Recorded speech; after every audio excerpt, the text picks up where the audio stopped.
Welcome back to my series, and pole dancing. Today we're going to be discussing body hair in pole dancing. You might even see me do some experiments on the pole if you stick around long enough.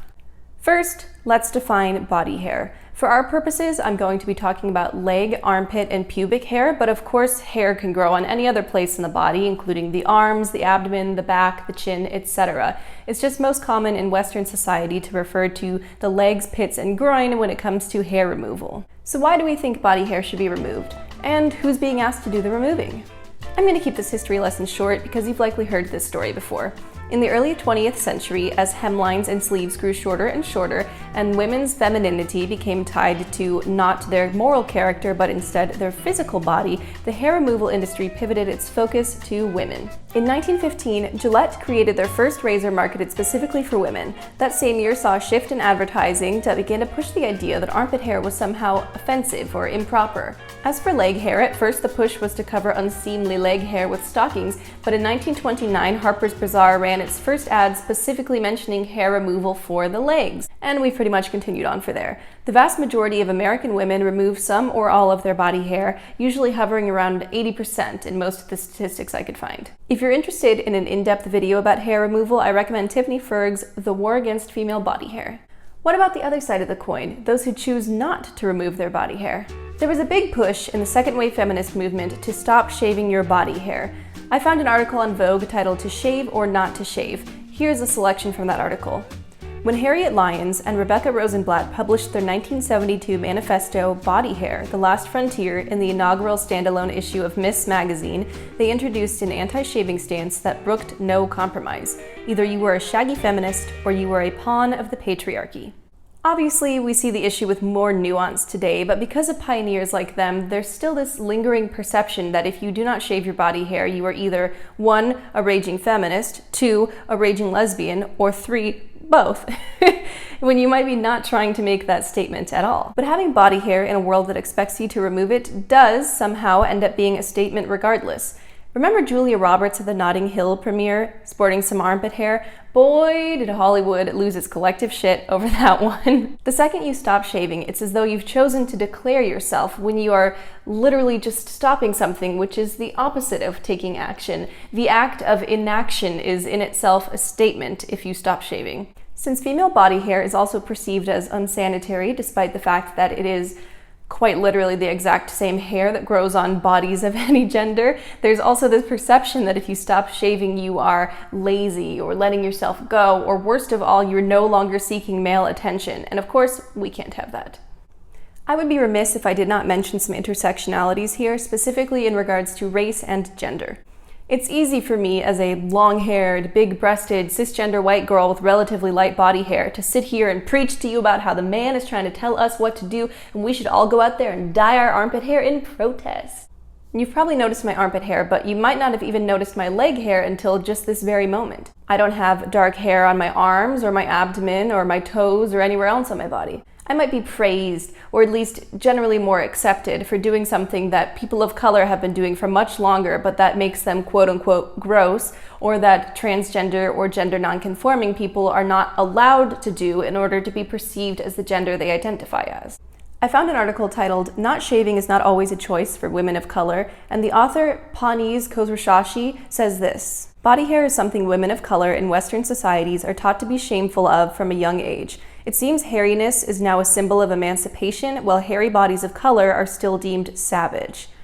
Is there any surprise when the entire focus of this whole hair is rad movement is on legs and pits, when many women and femmes of color have visible hair growth on their chest, toes, upper lip, chin, and around their belly button? She goes on to say, You, referring to white women, never spent years wondering if all your actions were to be seen as part of who you are as a wider culture of the unenlightened, cheap camel jockeys and towel heads. For many women of color in activist communities that do remove their body hair, shaving is survival. As for gender, for example, if a trans woman wants to be fully accepted in society, we still expect her to shave her body hair so that she can present as more feminine, because otherwise we might not accept her as a real woman. Non-binary and gender non-conforming people are subject to these kind of expectations as well.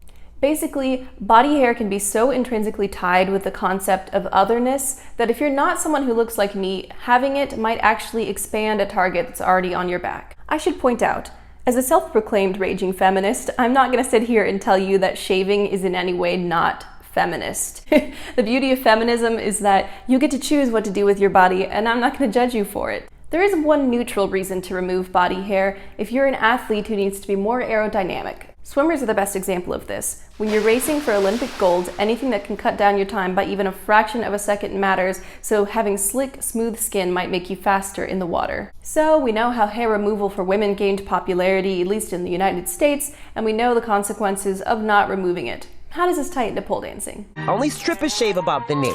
The good ones, anyway. Okay. As we've discussed in previous videos, pole dancing is commonly perceived as a woman's sport, or at least the pole dancer in our head is a cisgender feminine woman. And I know you're getting tired of me mentioning that every single video, but it's all connected, trust me. So if our mental pole dancer is this feminine woman, she probably also removes her body hair. Let's check out some articles from the world of pole dancing to see what other people have to say about this. This one, called Hair Removal for Dancers by a Pole Dancer from Pole Fit Freedom, starts off like this. It's always your choice what you choose to do or not do with your body. Do pole dancers need to worry about hair removal? Not really, but you probably do, which is why you're on this page. If you choose to remove your body hair, just like millions of women and men worldwide, that's fine.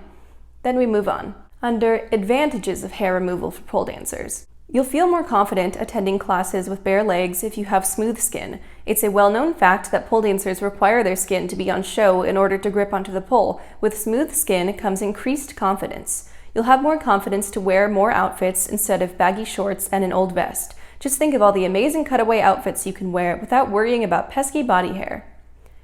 Then we quickly move to, you won't feel self-conscious about your instructor or spotter judging you for having body hair. FYI, they aren't judging you. Sigh. So many women worry about this at pole dancing classes. Let me tell you this for sure. Pole dance instructors do not care whether you have shaved. Don't worry, we're going to unpack this in a second.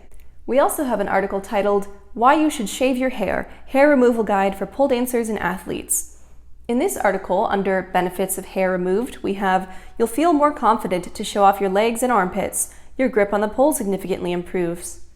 You won't have any issues with hair and sweat, less friction on the pole. You won't be self-conscious that your instructor may feel off upon seeing unshaved hair on your armpits, legs, or other parts of your body. You'll gain more confidence to wear anything you want. I know you can see me starting to sweat, but be nice and ignore it. I was also able to find a few comment threads of male pole dancers discussing their experiences with body hair. On Reddit, user The Bearded One shared that he had great success with pole dancing because of his strength training background, but when it came to sits and leg hangs, he hit a wall. His classmates suggested that he shave, and he says, I was skeptical about it, but this past weekend I put it to the test. With just a few warm-up tries, I had all the moves I couldn't get before. The leg hangs, my pole sit, all of it. Of course, the months I spent working on form, stretching, and strengthening were pivotal to me learning these, but my leg hair was the last piece of the puzzle. From these articles, we can grasp two common threads. One, this idea that you will slip off the pole or have inferior grip if you're very hairy, and two, that body hair, or lack thereof, is directly tied to confidence. And here goes Kelsey, diving into gender theory again. But notice, when the bearded one was talking about shaving, he never mentioned confidence, because why wouldn't a man be confident if he had body hair? But in the articles that are directed at women, they're always saying, oh, you'll feel more confident if you're hairless. Coincidence? I think not! Alright, let's talk about confidence. It is true what those articles said, that pole instructors do not give a flying heck about whether or not you have body hair. If they're trying to get your ass over your head, it's probably the furthest thing from their mind. And side note, my very favorite pole instructor had long leg hair and armpit hair. But this might blow your mind. Your classmates also do not give a flying heck about whether or not you have body hair. As we discussed in the previous video about body image, yes, you might walk into your pole class and size up your peers, and yes, they might see that you have body hair, but when outside of a dramatic teen movie has anyone ever walked up to another human being and been like, I see you've got some body hair? As a personal experience, I went to Spain a few years ago and I was standing in line for a porta potty at a music festival.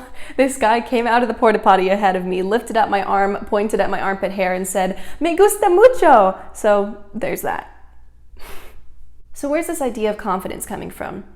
Obviously, some people do feel more confident if they've shaved, but these articles always make it sound like if you're not completely hairless, you're gonna show up to class wearing a sack and moaning like Eeyore, and everyone else in class is just gonna point and laugh at you. If you're comfortable already in pole class, why wouldn't you be comfortable walking around with body hair? The second common thread in these articles is that your grip on the pole significantly improves when you don't have body hair, because body hair can catch sweat and make you more slippery, and you need direct skin contact to stay on the pole. Now this intrigues me. As a naturally sweaty person, which you can't tell from the fact that I'm sweating while I'm just sitting here talking to my camera, my grip is probably the thing I struggle with the most in pole. My hands often fail me long before my strength does. Could my body hair also be playing a part? It's time for an experiment. I want to see if these articles are right, if removing my body hair will actually help me further my pole journey. To do this, I'm going to test 3 positions under the same conditions: the stargazer, the figurehead, and the crucifix. Those hit the calf, the armpit, and the knee. I'm going to have the pole on static, wear the same outfit, do the same warm-up beforehand, and practice at the same time of day. The only difference will be the amount of body hair. Let's see how it goes.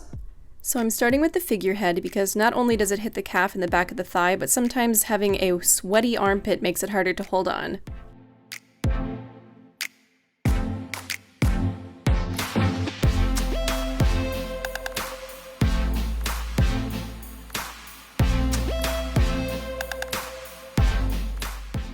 Then I moved on to the crucifix. Yes, this one is more about your thighs, but it does also hit your calves.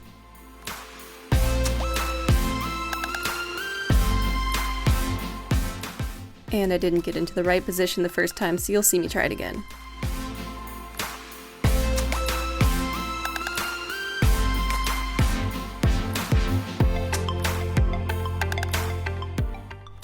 Finally, we have the stargazer, which hits the calf and the knee pit. I didn't have too much trouble with any of these moves. Often it would just be my foot was feeling uncomfortable or my back was hurting, and that's why I'd stop rather than actually losing my grip.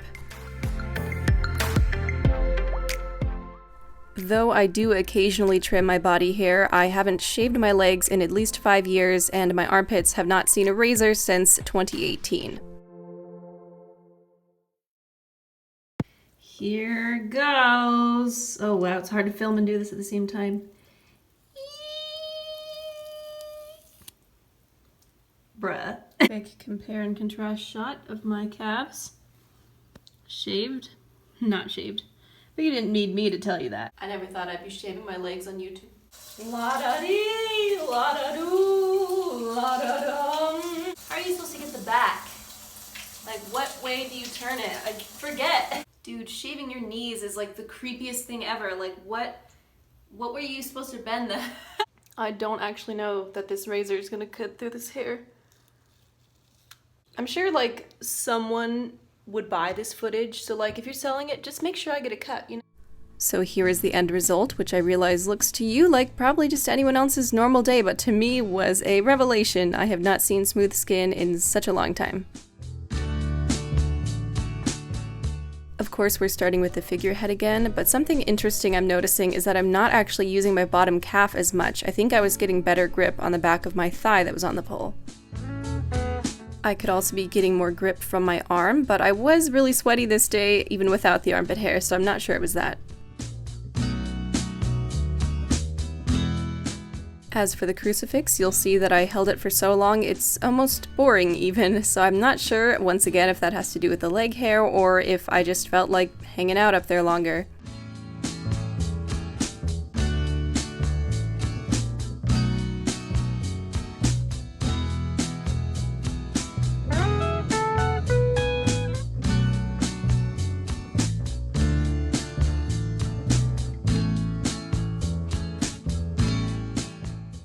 Just like in the first round of this experiment, my back is actually what wanted to give up long before my grip did. I did feel like I had a pretty good grip with shaved legs, though.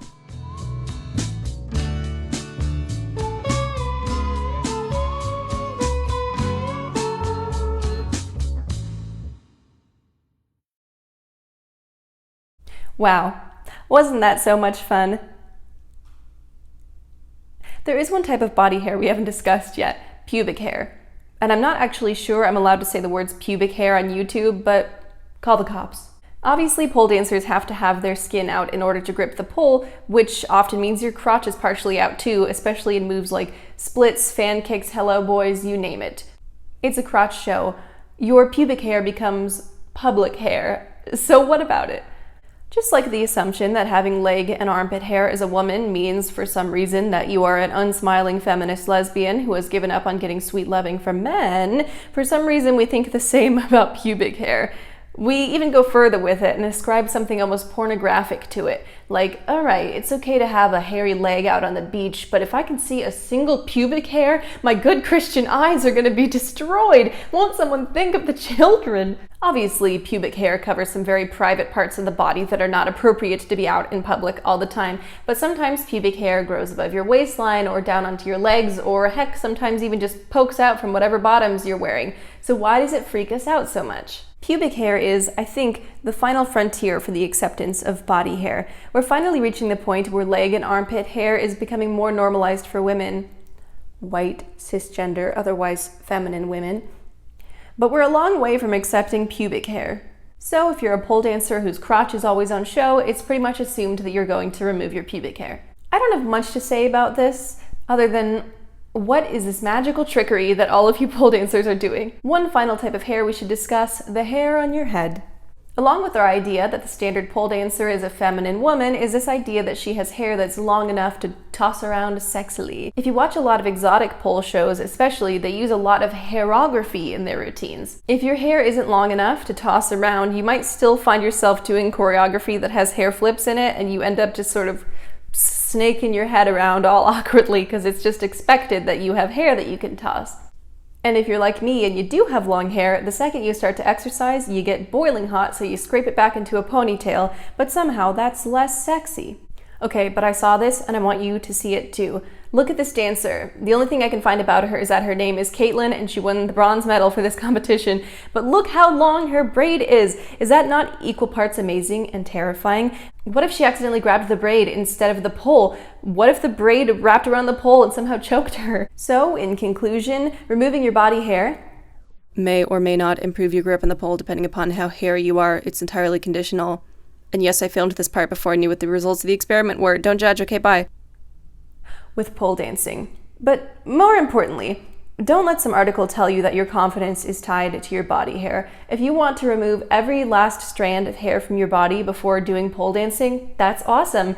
If you want to grow your body hair, out with abandon, that's awesome. Whatever makes you feel best in your own skin is going to be what helps you the most with pole dancing. Now, if you'll excuse me, I'm going to put some lotion on my legs and rub them back and forth like a cricket.